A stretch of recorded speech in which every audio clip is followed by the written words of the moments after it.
As per standard, Rick, with our reviews here, we go and see the movies. We don't even give ourselves time to really process. No.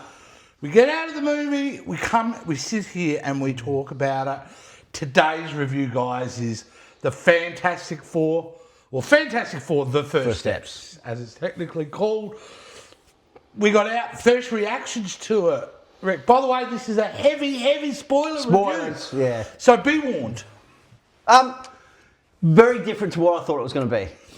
Okay. Really thought it was going to be different, but I enjoyed it. It wasn't a perfect movie, but I enjoyed it, and that's the main thing for me. Yeah. Love the chemistry between everyone. I think the casting was fantastic. Yeah. The thing that I really enjoyed most of was how they emphasised more on the backstory, but the way they handled the backstories and certainly It's not an like origin. it was. Yeah. So we kept up to speed. So if you weren't too familiar with how you were caught up to speed pretty quickly, which was great. Yeah.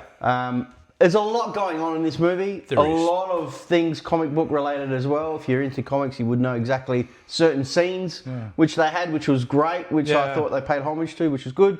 But overall, it's a solid movie for me. Yeah, look, I would describe it, Rick, as like it's a really good soup, but they forgot to add salt.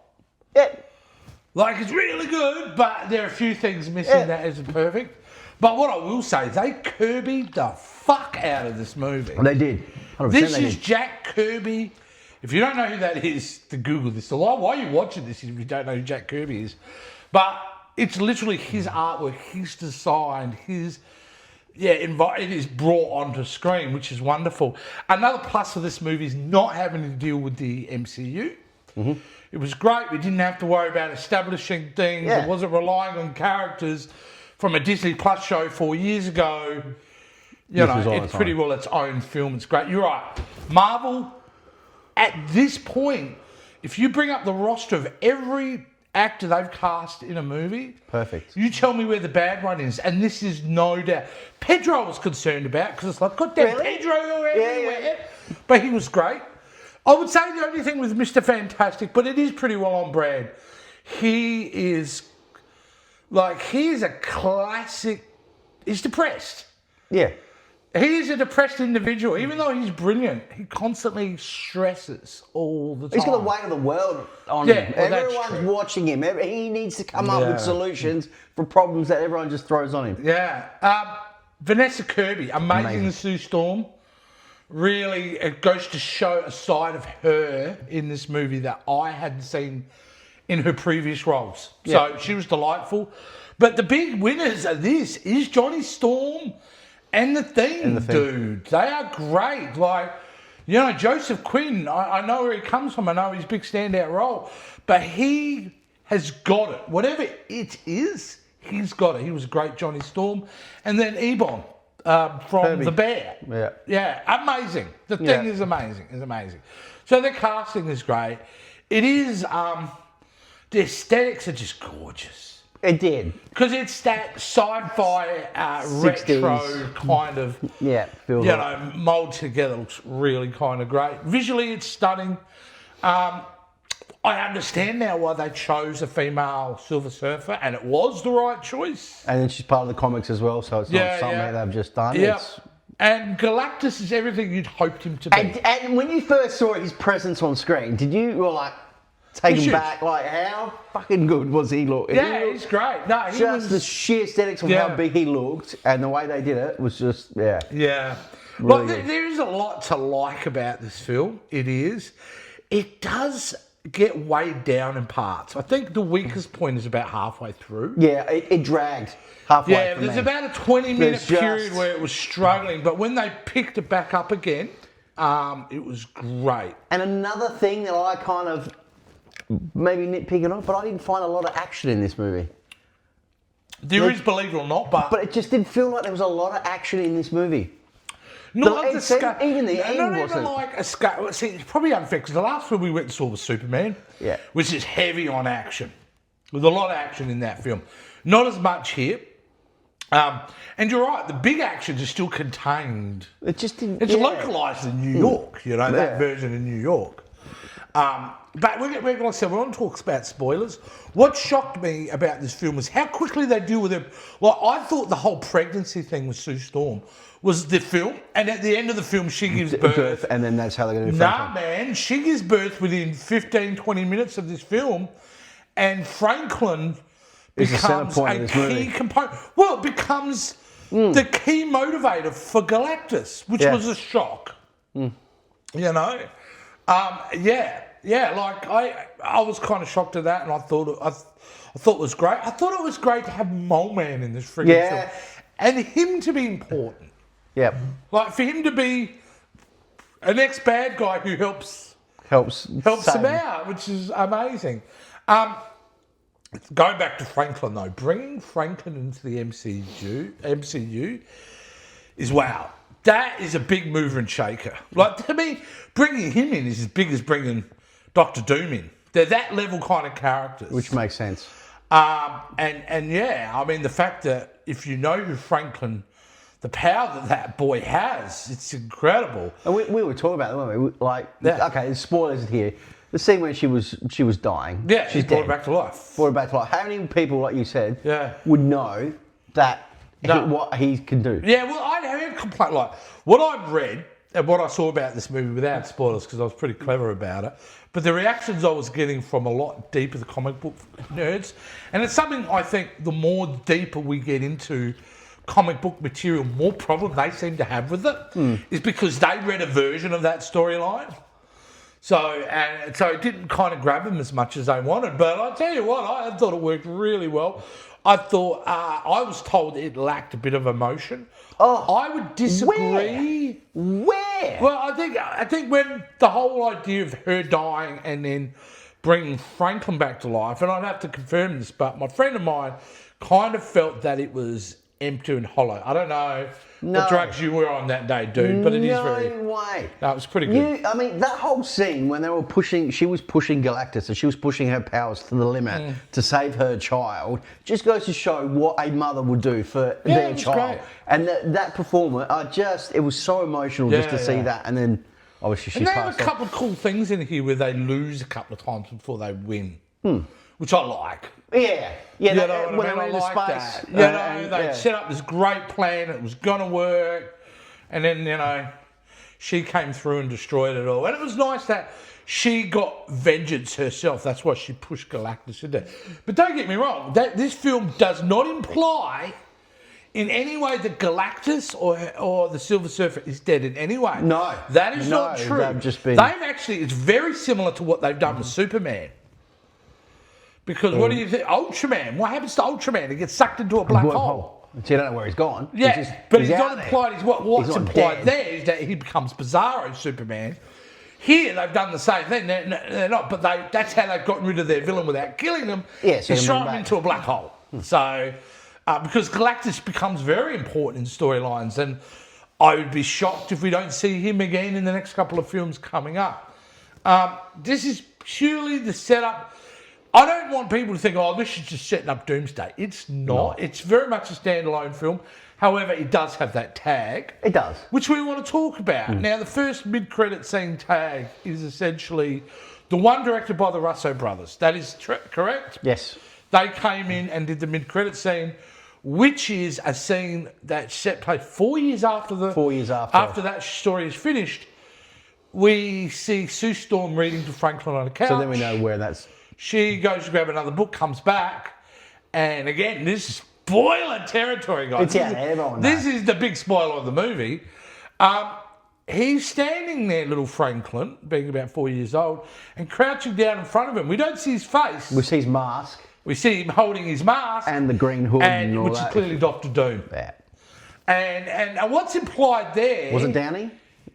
Sorry? It would have been Downey played that. Of course. Yeah. He's there on set. Yeah. It's him. He had to do it. No way I he's don't let that his go. face, There's but, no way he's let that go. You gotta do it. So, no, but what it implies, Rick, is, of course, Franklin, as powerful as he is going to be very important for Dr. Doom's plans, I think. Yeah. Who, at that point, I assume, isn't... Well, we don't know whether that's Dr. Doom from Earth 838 or it's a Doctor Doom from the MCU timeline who's hopping across multiverses. We don't know that at this point. But what we do know, this is definitively, without question, there's no way you can argue this, Rick, not you, not anyone, this is the best Fantastic Four movie ever been made.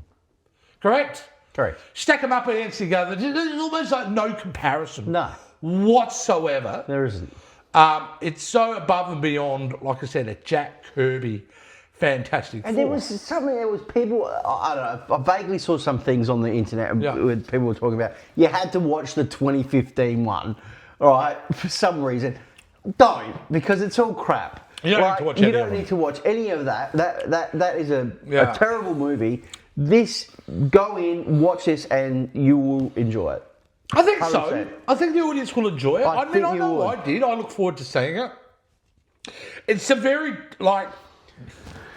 it's a film that, how can I say this? I don't want to degrade it, but it is weighted down by the MCU. Like, there's certain choices they had to make just to be able to make this film work as well as it does. And that is not having them already part of the MCU. Because if they'd already existed, everyone's got a million questions, right? Because in the cinematic MCU, everything happens after Tony Stark invents the Iron Man suit. That's really where it happens. I know we've got Eternals and that, and even Captain America, but really for the MCU with all the other characters, from then onwards, everyone starts coming out of the woodwork. They didn't have to do that here, and it was so good not to have to do that. So good just to be able to dip into the story. Like you said, one of the best ways of going, hey, this is how it happened. Yeah. By doing a talk show when they're supposed to be on a talk show. Just the way they handled it was really good. Yeah, it was really smart. And it was fast-paced as Yeah, well. it was really smart. You keep you up to date. And the other thing I did like, back in the other MCU movies, there's a lot of humour and a lot of... This one had a little bit, but it was very subtle and it was done well. Yeah. There wasn't over-the-top jokes, which made it... We were talking about, character base, how Johnny Storm in the previous was like a bit of a dick, a bit of a ladies' man. They spread... This one, they don't... They portray it a little bit, but... It was done well. Like, Johnny's the one who recognises that he likes the ladies. Yeah. But it's not over the top in any way. No, It's definitely which is not. great. And you know what else was great? To have the thing, at peace of mind. Yeah. Totally zen. Yeah. Like, he's not dealing with the fact everyone thinks he's ugly, so he's hiding from the world. The kids loved that whole scene. Yeah, and what's with her the car. name? Natasha, what was her name? Natasha Lyonne. It was a shocking. That was a bit of a shock when that came But out. she was so good. She's so delightful, playing kind of not the version of her that we normally see. She played a very straight-laced. He's a bit of a love interest. But there was connection, there was chemistry on screen. So I'm like, hopefully she comes back because I thought she was delightful. Yeah, there's a lot to love about this film. There really is. It just, I don't know what it was. I think you could go in there again and probably cut 10 minutes out of the film, and you'd have a really, really tight film. But this is Matt Shankman's, I believe, first theatrical film. He was best known as doing the first ever Disney Plus series of WandaVision. So based on what he delivered in WandaVision, which is generally known one of the best Disney shows they did, he got this gig. And he did a good job, man. He did a really good job. He should be proud of what he's done. The movie should make... I'll be curious to see what the box office result is on this. I'd heard early previews that it was smashing Superman's critics box office. and audience as well. Because that's something worth noting. I think you brought it up to me earlier. Like, Superman's made money, right? Because we said it's on a previous show that we spoke about. Yeah. We said which movie is going to make $1 billion. Yeah, out of the two. Out of the two, because they've released so close to each other. I would have said Superman, but no. I would have said Superman, but I think Superman hasn't hit $1 billion. And I think right now, if I was a betting man, I think Fantastic Four is going to make more in its global box office than Superman, because Superman's got that problem of, and James Gunn was the one who came out and said this, that there's a lot of anti-US sentiment across the world globally, because they got some weird things happening over there. Hello to my US friends. So Superman maybe wasn't embraced as globally as it once was, because it's very American. Fantastic Four, though, even though it's set in New York City, they are American heroes. I feel like it's going to have more of a global, it'll keep going at the box office longer Like, I think it'll have a bit more fuel. Then I think Superman won't have the fuel to. It'll be interesting to see. I don't think either of them will reach $1 billion. No. No. Not at all. So out of the two, Jace, just a quick question: which one did you enjoy most? Superman. That's right, Superman. Yeah. You know, since we saw Superman, we've done that review, I've become overly internally obsessed with that film. I replay that film in my head every single day. Okay. There's something about it that I've connected to on a deeper level than I normally connect to films. Wow. Yep. And, you know, there are a few personal reasons for that, but that was, to me, one of the most refreshing superhero films I've seen in a long time. It was wonderful. I do like, but you know, I don't want to rate it because I don't want to say, look, they're not, two completely. Well, Superman's at the start of a whole new DCU era. Yep. Right. Well, Fantastic Four is like 35 films in. We're doing this, so there's a difference there. They're just different characters, different stories, and so even though I say like I love Superman, and I do, I do not want any way to get it. Well, think that Fantastic Four isn't a great film because it pretty well is. It is a great film. Just someone add a bit more salt to the soup, give it a bit of a stir, like you know, like he does. Like garlic, make that garlic. Add a little bit of, give it a bit of a zip, as they say in the movie. Yeah, that's what the film needed. So, but an achievement nonetheless. Because here's the other thing: Fantastic Four has. Well, actually, no. Now I think of it, it's probably similar. Lacked. Well, the fact that Fantastic Four had this horrible legacy of other films. So that was rough. You know, every one of them was basically, even the one I enjoyed, which was Fantastic Four and the Silver Surfer, was pretty B grade nonetheless. What it is. Superman, however, you know, I mean, they've had a couple of hits, but really kind of similar. Superman Returns was kind of a disaster. Justice League sucked. Man of Steel was great, you know. But yeah, it's a better thing than Man of Steel. I will say that now. People go, oh, I know you love Man of Steel. I still do. But this new Superman's amazing. But coming back to Fantastic Four, it's it's a film, Rick, that I look forward to seeing again. Yeah, I think I'll rewatch it as well. Yeah. Definitely. There's a lot going in it, on it, and you just got. Well, I think there is a lot of plot as well, and now you've seen it the first time, and you've been able to absorb what it is, and you know what's coming. Yeah, you'll be able to dig a little bit deeper. Yeah, I think so with it. But we were lucky; we had a 4D experience today, Rick. Yeah, we did. Because the movie's especially about a baby. Yeah. And someone brought their goddamn babies into the cinema, so they were crying for a lot of it. Yeah. Horrible. It was I don't know why people do that. You know what I mean?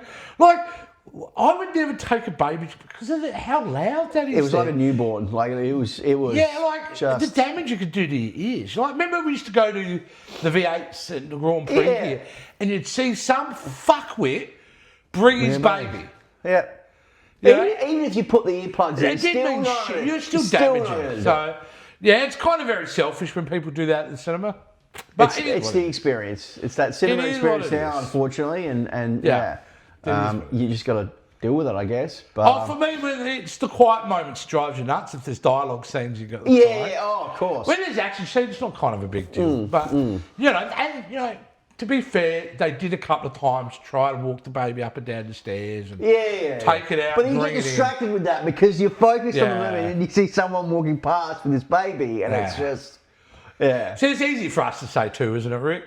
You know, you're an uncle, so you can send your kids back to mum and dad. Yeah, that's right. My kids are raised as adults, so I'm not dealing with that. So. But nevertheless, the world is about us, so it should be about our experience. And these bad boys. These bad boys, you gotta say, $20 each. $20 for moulded plastic. Molded plastic. Thanks, Hoyts. Appreciate it. Yeah, these are the type of things they used to give you at McDonald's in part of the 100%. meal. And now they're charging $20 empty. Empty. That's $20 right. empty. So, but, you know, we're morons, so we bought them anyway. But nevertheless, okay, well, that was our review of the Fantastic Four. It's definitely worth checking out. If you've got kids, as long as they of age kind of thing, I think anyone from 5 onwards. I think anyone would get it. Totally there was a different mixture in today's. Yeah, I don't think there was any horror elements in it that I picked up on. I think I think kids will get bored after about an hour. Yeah, but probably. if they're able to get through that 20-minute boring bit, they'll have a blast with the third act. And you know, the third act was there, and just the one bit I do enjoy when Galactus was stretching Mr. Fantastic. I was just trying to see how far we could stretch him out before I thought he was going to fling him. I thought he was going to rubber band him, and he was going to rubber band him. But that was cool. No, that was pretty cool. All their powers are used.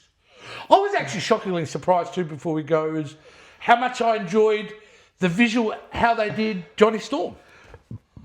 Like when he was fully on fire and that. It was like it was the best iteration of that. He was good. And the thing is just picture perfect. Like, and Herbie was great as well. So. Herbie, like who knew? And he was all, I believe, legit. He wasn't any CG. No, you've seen him on stage and things like that. Crazy. Which is great. It's the world we live in. You That's know so what I mean? good. Like, it was pretty great. But yeah, we've seen it. We liked it. I definitely give it a recommend. I think both of us would recommend it. Yeah, it's been a good summer for superhero films. And so this is it. We were just talking about this is it for Marvel for a while now. Well, from now until December 2026 is a long 18-month gap. Now, we do have Wonder Man and we do have Spider-Man Brand New Day. But it's going to be a... But I still stand by this, James, and I know I'm talking to you, James. He's watching. I love you, the fact that you follow us. I still think of it as a Sony film. I know it's set in the MCU, but it never feels... Yeah. Those Spider-Man films, even like No Way Home, which had Doctor Strange in it, I always feel like Sony films. The Sony films. But it is, even with Spider-Man, it does feel like we're taking a step back. But on the forefront, I feel like DC. DC's over the next 18 months. It's all DC. It's all going to be DC, I think. 100%. So, look, great times to come in. You know, I'm not anti the fact that Doomsday's December. It's a good time slot for the movies. It's a big one. And, it's a big event picture. Get it right. Take your time. 100%. Honestly, I wouldn't even be surprised if it got delayed again to 2027. I wouldn't give a shit. As long as they get it right. As long as they get it right. Who fucking cares? Because the way the amount of cast and the big build up on this, it's, they got to do it right. Yeah, so a good family film, I would say, a superhero film. Yeah. Like, I think 100%. You're pretty well right. And it's not always the case, you know what I mean? With these films, they're not always the case. But this one definitely.